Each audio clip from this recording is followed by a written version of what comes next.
అధ్యక్ష వారు కించపరుస్తున్న కులము వారికి వాళ్ళ నియోజకవర్గంలో ఓట్లు వేయలేదా అధ్యక్ష?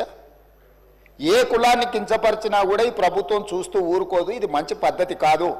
కులాల వారీగా విభజించే రాజకీయ ప్రయోజనం పొందాలి అని ఎవరైనా ఆలోచన చేస్తే ఈ సభ అందరం కలిసికట్టుగా దాన్ని తిరస్కరించాల్సిన అవసరం ఉన్నది అధ్యక్ష. ఇట్లాంటి ఆలోచనలు మంచిది కాదు. తెలంగాణ సమాజానికి కుల ప్రాతిపదికనో మత ప్రాతిపదికనో విభజించి రాజకీయ ప్రయోజనం పొందాలని ఎవరైనా అనుకుంటే అది తప్పు అధ్యక్ష.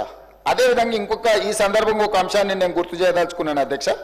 సరే వారు ఇక్కడ లేరు, వారి పేరు ఎందుకు ప్రస్తావిస్తలేను అంటే సభలో లేని సభ్యుల పేర్లు ప్రస్తావించడం నాకు ఇష్టం లేదు. కాకపోతే అహ్మదాబాద్లో ఒక స్టేడియం సర్దార్ వల్లభాయ్ పటేల్ గారి పేరు మీద ఉండే అధ్యక్ష. స్టేడియం సర్దార్ వల్లభాయ్ పటేల్ గారి పేరు మీద ఉన్న స్టేడియం. సర్దార్ వల్లభాయ్ పటేల్ అంటే ఉక్కు మనిషి, స్వతంత్రం కోసం కొట్లాడిండు, కాంగ్రెస్ పార్టీ అధ్యక్షుడు. అట్లాంటి సర్దార్ వల్లభాయ్ పటేల్ పేరు మీద ఉన్న స్టేడియంని నరేంద్ర మోడీ స్టేడియంగా పేరు మార్చింది అధ్యక్ష. దేశ స్వతంత్రం కోసం కొట్లాడిన సర్దార్ వల్లభాయ్ పటేల్ పేరు తీసి నరేంద్ర మోడీ గారు పేరు పెట్టింది గుజరాత్లో సంఘటన జరిగింది అధ్యక్ష. మేము అట్లాంటి తప్పిదం చేయలేదు అధ్యక్ష, చెయ్యం. మాకు అట్లాంటి ఆలోచన లేదు.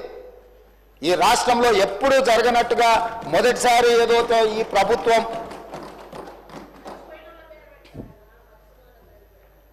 అందుకోసమని బాధ్యత ఉన్నవాళ్ళు ఏదైనా మాట్లాడేటప్పుడు కొంత ఆలోచన చేసి జాగ్రత్తగా, ఎందుకంటే మనం చాలామందికి ఆదర్శంగా నిలబడాల్సిన వాళ్ళం అధ్యక్ష.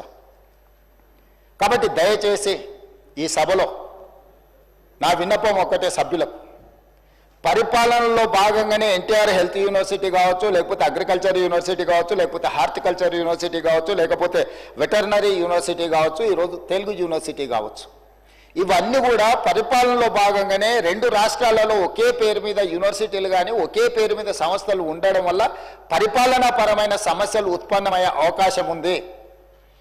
ఆ సమస్యల్ని పరిష్కరించడం కోసమే తెలంగాణ రాష్ట్రంలో నిర్వహిస్తున్న యూనివర్సిటీలకు కానీ సంస్థలకు కానీ తెలంగాణకు సంబంధించిన పేర్లు పెడుతున్నాము.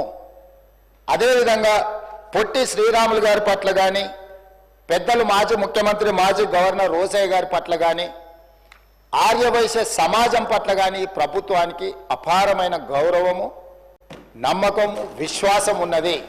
అందుకే ఈ సభ ద్వారా తమరి అనుమతి ద్వారా ఈ మధ్యలోనే నరేంద్ర మోడీ గారు మేమందరం కలిసి చర్లపల్లి రైల్వే స్టేషన్ను పెద్ద ఒక హబ్ను ప్రారంభించుకున్నాం అధ్యక్ష. సికింద్రాబాదు, కాచిగూడ, నాంపల్లి రైల్వే స్టేషన్ల కంటే కూడా ఒక పెద్ద చర్లపల్లిలో ఒక పెద్ద రైల్వే జంక్షన్, రైల్వే స్టేషన్ని ప్రారంభించుకున్నాం అధ్యక్ష. నేను కేంద్ర ప్రభుత్వానికి, కిషన్ రెడ్డి గారికి, పెద్దలు బండి సంజయ్ గారికి లేఖ రాయబోతున్నా. ఆ చర్లపల్లి టర్మినల్కి పొట్టి శ్రీరాములు గారి పేరు పెట్టుకొని వారికి దేశం పట్ల ఉన్న భక్తి, దేశం కోసం వారు చేసిన త్యాగాలను గుర్తు చేసుకుందాం. తెలంగాణ హైదరాబాద్ నగరంలో పొట్టి శ్రీరాములు పేరు ఆ చర్లపల్లి టర్మినల్కి మనం పెట్టుకుందాం.